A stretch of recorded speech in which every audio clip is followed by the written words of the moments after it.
monsieur,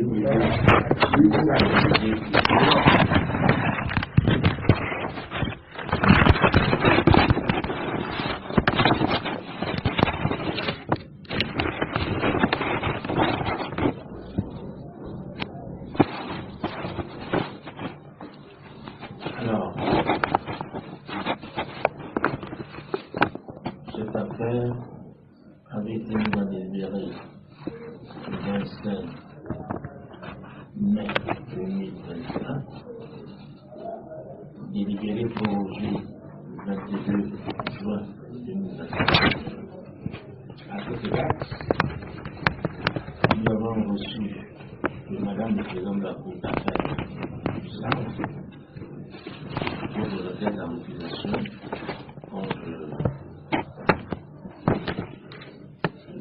président de la Chambre de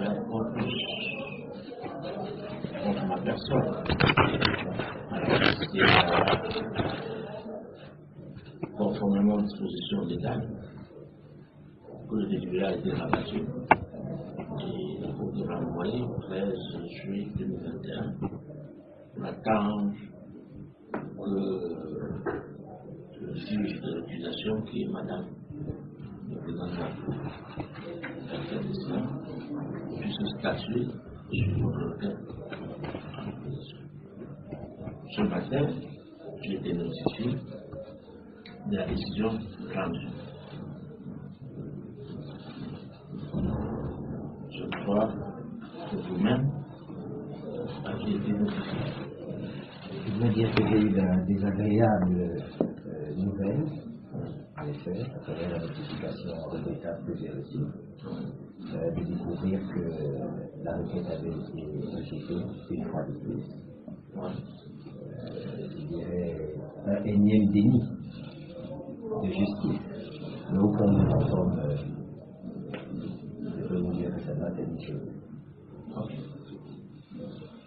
Alors, et à ce stade,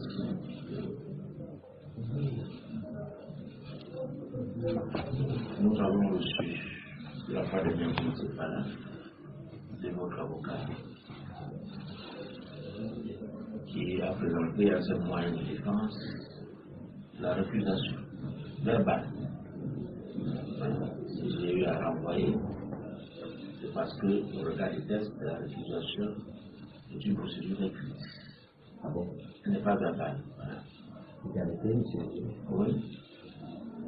Il y a quelques mois, j'étais moi-même dans le cabinet du juge Schlick, qui siège à la Cour d'appel.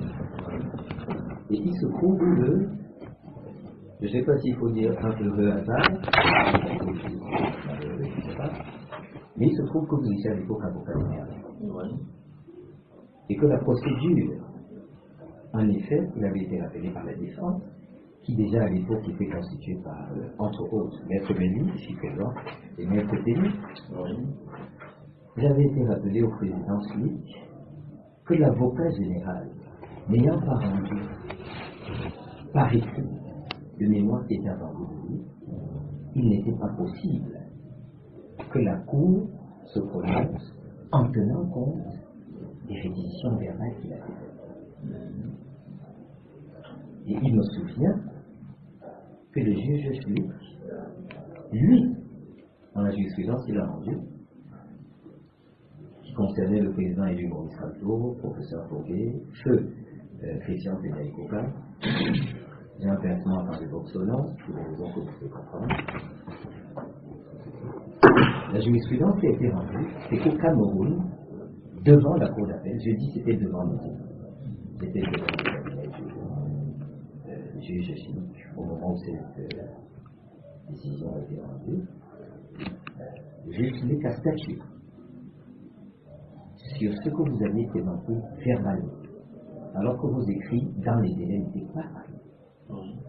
Je tombe à la renverse quand je vous entends, vous, juge sans quoi? C'était vous qui me dites en me regardant dans les yeux que la raison pour laquelle la requête de mes avocats n'a pas prospéré de manière positive, c'est parce qu'elle n'était pas écrite. c'est l'Église qui se moque de la charité. Est-ce que vous m'entendez? Parfaitement. Non, c'est pas ce que j'ai dit. Je ne peux pas vous entendre. D'accord. J'ai dit que vos conseils avaient présenté une requête de régulation orale.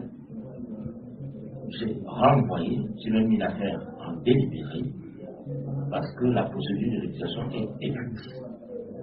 Et lorsque j'ai reçu la requête en recusation, j'ai rabattu le délibéré, j'ai renvoyé pour qu'on puisse statuer sur cette requête. Je réitère ce que j'ai dit. Bon, selon la jurisprudence qui a été rendue par le juge, ce renvoi était totalement inutile. Parce que dans votre cas, vous avez bénéficié uniquement d'une décision sur la foi de ce que vous aviez présenté verbalement. C'était pas la récusation. Oui, alors, ça veut dire, si je comprends bien, lorsqu'il s'agit d'une réquisition, lorsqu'il s'agit d'une récusation, autant pour moi, pardonnez-moi, elle peut être, il faut qu'elle soit impérativement écrite. Mais pour le reste, on peut se passer des écrits. Il ne faut même pas te fatiguer. C'est même pas ce que j'ai fait. Ce n'est même pas, c'est pas une leçon de droit. En plus, c'est parce que j'ai fait. Donc, si je voilà, revenons à votre requête. Alors, vous entendez fournir des explications.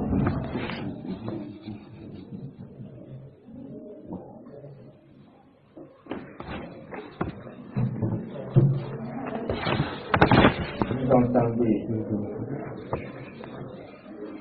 fournir des explications sur le champ, ou bien vous solliciter une remise de pause pour le faire, parce que votre requête est au dossier. Je vais répondre à votre question. D'emblée, je voudrais d'abord, avec clarté, réitérer le vœu du justiciable que je suis, de ne pas me voir jugé par vous. Loin d'être une question liée à des convenances personnelles, c'est sur le principe que je n'ai pas le sentiment que mes droits en tant que justiciable seront sauvegardés. Je suis au regret.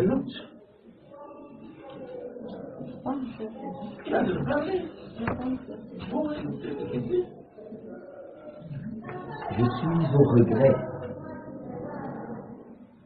de devoir réitérer ce que je croyais avoir été clairement formulé dans la réponse. Ça, c'est le préalable. C'est qu'il dit.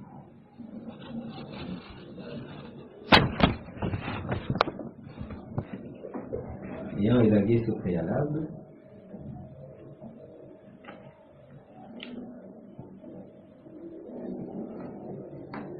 je voudrais rajouter que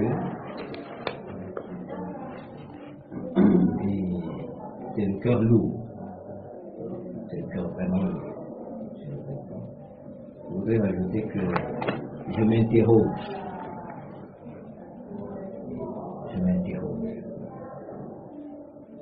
Je suis ici devant vous, et comme c'était le cas lors de ma dernière comparution devant vous, je vous avais réitéré, que celui qui est jugé devant vous, ce n'est pas le citoyen qui, je le dis avec fierté, est irréprochable, qui n'est ni un criminel, ni un menteur, qui dans le cadre de son engagement politique, sous la houlette bien éclairée du président. Est-ce que vous pouvez plaider votre requête d'appel? Si vous n'avez rien à dire, je le fais. C'est pas ça, votre requête. Vous avez demandé, vous avez sollicité la libération immédiate. Le premier juge a rejeté votre requête en motivant, comme il a fait, sa décision. Vous avez relevé l'affaire par une requête suffisamment motivée. Voilà. Je crois savoir que vous devez développer votre requête. Il dit qu'il ne veut pas qu'on le juge, monsieur le président. Alors, s'il dit qu'il ne veut pas être jugé, on passe à une autre personne. Oui, c'est ça. Parce que là, Puisque vous voulez à tout prix qu'il exprime. s'il vous plaît, l'audience n'est pas un tribunal. Oui, vous pouvez l'arrêter là-bas. Oui, Vous pouvez l'arrêter là-bas. Oui, mais la police. Lorsqu'il vous dit qu'il ne veut pas être jugé par vous, c'est qu'il veut dire qu'il ne veut pas plaider devant vous. Ok. Donc, on passe au chemin. Je retiens néanmoins que, tandis que j'avais la parole, le président me l'a coupé.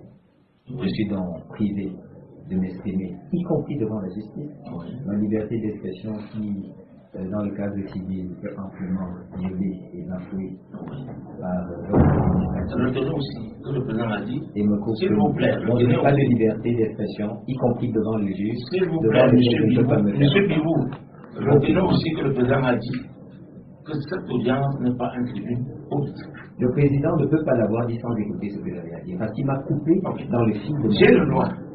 Ça veut dire que, J'ai le droit à de ce vous moment-là, couper. ce que je dis n'intéresse pas le président. Ok. C'est un fait. Sinon, il m'aurait été permis, et je crois que c'est de droit, je ne demande pas une faveur, c'est de droit, il m'aurait été permis de m'exprimer devant la Cour. Et si le président me prive de ce droit, qu'il assume que sur ce coup-là, il ait le courage d'assumer. Parce que dans les autres cas, c'est bien facile de se dérober derrière des escavités juridiques, mais sur ce coup-là, j'avais la parole et je n'avais pas développé le fond de ma pensée que monsieur le juge me l'a retiré de manière fort peu courtoise. Monsieur Bibou, Missak, Oui, monsieur le président. développez votre requête d'appel. Si vous écartez de votre requête d'appel, je vous retire la parole et j'assume comme vous avez dit. Parfait. Voilà. Parfait. Et j'assume. Parfait. J'ai la police d'audience et je l'exerce. Je n'en entendais pas. Voilà, je je n'en l'exerce. entendais pas mieux. Ok. Parce que si le Vous président... avez la parole. Si vous écartez, je vous retire la parole et j'assume. Parfait. Allez-y. Parce que si le président veut que je parle sous sa dictée, à ce moment-là, on est dans autre chose que la justice. Oui. Mais si en effet je peux m'exprimer, quitte à ce que, après, le président décide de me retirer la parole, de me recadrer, là c'est autre chose. Je dois besoin de votre autorisation pour vous retirer la parole. Je disais que c'est le droit. Je ne crois pas que je demande une faveur. C'est le droit. Allez-y donc. C'est le droit. Allez-y. Je disais dans mon propos précédent que lorsque je me suis retrouvé à la dernière audience devant vous, et que j'ai rappelé un certain nombre de choses, à savoir que je ne suis pas traité comme un justiciable ordinaire. À savoir que ce qu'il m'est appliqué de la part du tribunal dans son attitude est un déni de justice. Et je disais à cette occasion que le déni de justice dont je suis la victime vient de ce que, dans la vie quotidienne et au plan de mon engagement, je suis le porte-parole du président élu. Voilà ce qui me vaut ce qui m'arrive. C'est ce rappel que je fais. Parce que, vu que j'ai de la mémoire, je me souviens également que le président, en tant que vous nous avait dit ici, dans ce même bureau, que nos avocats ne se sont pas pourvus devant l'instance compétente. Et je me retrouve de nouveau devant vous. Et visiblement, vous qui nous avez dit qu'on n'aurait pas dû être devant vous, cette fois vous êtes décidé à connaître cette affaire. Je ne sais pas si nous sommes encore dans le cadre judiciaire, si dans l'intervalle, il n'y a pas eu une substitution entre le président François, que j'ai parfaitement écouté lors de ma précédente comparution, et celui qui se trouve devant moi. Parce que je suis désolé, sur le plan de la logique et de la rationalité pure, nous ne sommes plus dans les mêmes considérations, je dis bien logiques. D'où mon embarras, et c'est pour cela que je vous disais dès le départ, je suis au regret de... Monsieur Dupont. Oui, monsieur. Savez-vous qu'une décision du juge d'appel d'ABS peut faire l'objet d'un pouvoir? La loi n'a pas prévu, monsieur le président. Les conseils me disent que La loi n'a pas prévu. Ah bon, dans la loi dit que La loi n'a pas prévu. Maître Méli, asseyez-vous, je ne voulais pas donner la parole. Je dois parler debout. Asseyez-vous. Je dois parler debout. Je ne voulais pas donner la parole. Et monsieur le Président, Je ne vous ai pas donné la parole. le dialogue, Asseyez-vous, Maître Méli. le dialogue, vous allez me pousser. Je ne voulais pas donner la Est-ce que parole. vous allez me pousser? Seulement, monsieur le Président, si vous voulez me pousser. moi que Vous fatiguez mon client. Et vous voulez que je me taise? Ainsi, c'est une part de et je ne dialogue pas. Qu'est-ce que vous faites? Vous fatiguez mon client. Est-ce que vous pouvez vous asseoir? Il vous a dit qu'il ne veut pas. Maître Méli, rappelez-vous de votre serment. Monsieur le Je Président, vous rappelle votre serment. je dois m'adresser à vous debout. Attendez qu'on me donne la parole. Ne fatiguez pas mon Je ne client. vais pas raconter, vous répétez aussi. Ne Asseyez-vous. fatiguez plus mon client. Asseyez-vous. Ne fatiguez plus mon client. Je vais vous asseoir. Ne fatiguez plus mon client. Je dois plaider Vous avez la de provocation. Je peux passer la parole, monsieur. Asseyez-vous. je m'assieds plus, monsieur le Président. Désormais, si Et vous vous taisez. Attendez avoir la parole, vous plaidez. ne fatiguez plus mon client. Je vous demande de vous taire. Continuez. Vous avez fini? je crois qu'il me posait une question. Toutes les questions. Vous avez fini? Je n'ai pas dit. Allez-y. Je disais donc à cette occasion, et c'est là-dessus. Il y a limité le débat. Mais, attention. Monsieur le Président, je n'ai pas peur de ça. Et vous ne pouvez pas m'intimider. Allez-y, allez-y. Vous voulez montrer à ce citoyen que son avocat n'est rien? Faites-le. Il exagère, monsieur l'avocat général. Je regrette. Je regrette. Il exagère. Vous avez la parole. C'est le président qui n'est rien. Allez-y. Devant la démonstration que je viens d'avoir, je peux, sans désormais l'ombre d'un seul jour, dire avec emphase que je ne suis pas jugé et la requête qui a été introduite par les avocats n'est pas examinée.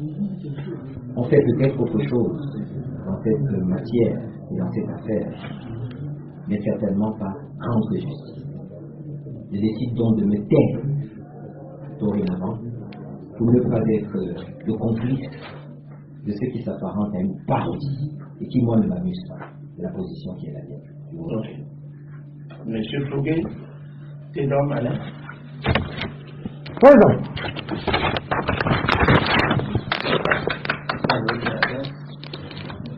Capto, président.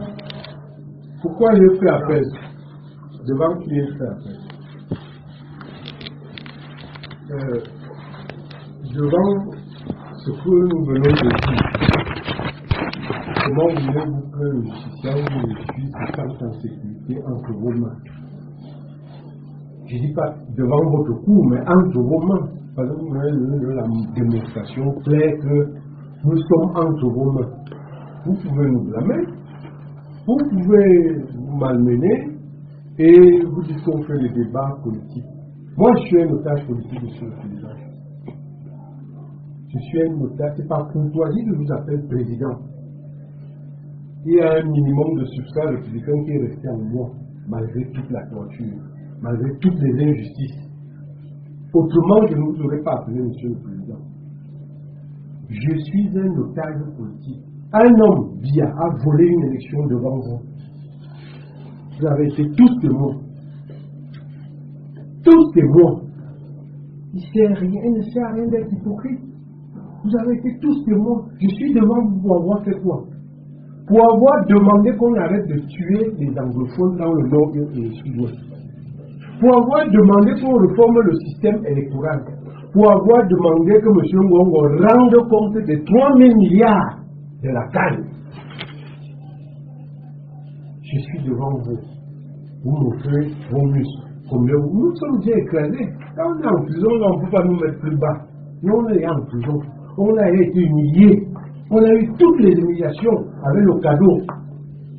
Donc, quand on se présente devant vous, Ne pensez pas que vous pouvez nous intimider, monsieur le président. Nous, on est au sol. Là, on est là. Je peux pas. La seule chose, c'est que nous, on se relève. Qu'est-ce qui fonde votre acharnement à me juger? Qu'est-ce qui fonde votre acharnement à me juger? Mon camarade Otage a rappelé avec justesse que j'avais été dans un dossier où vous étiez avocat général. Vous avez tout fait sauf du doigt avec M. Chili, dont on nous racontait dans les discours que c'était un magistrat intègre. Sur pièce, j'ai vu que c'était un piètre magistrat. La disposition du code de procédure pénale dit que quand on a notifié les conclusions, vous devez répondre dans un délai. Vous n'avez pas répondu. Et M. Chili, le grand magistrat, avait rendu une décision. Le moment de la terreur est passé. Ça ne fonctionne plus avec nous. Ça ne fonctionne pas, monsieur le président. Donc on est là, on observe que vous avez un intérêt extraordinaire dans la cause. Je sais. Le départ de M. Dupandamol a fait nourrir des ambitions à des magistrats qui se disent que la vieille machine peut tourner, ils vont plus aussi être que nous présidents. Mais on est en matière politique.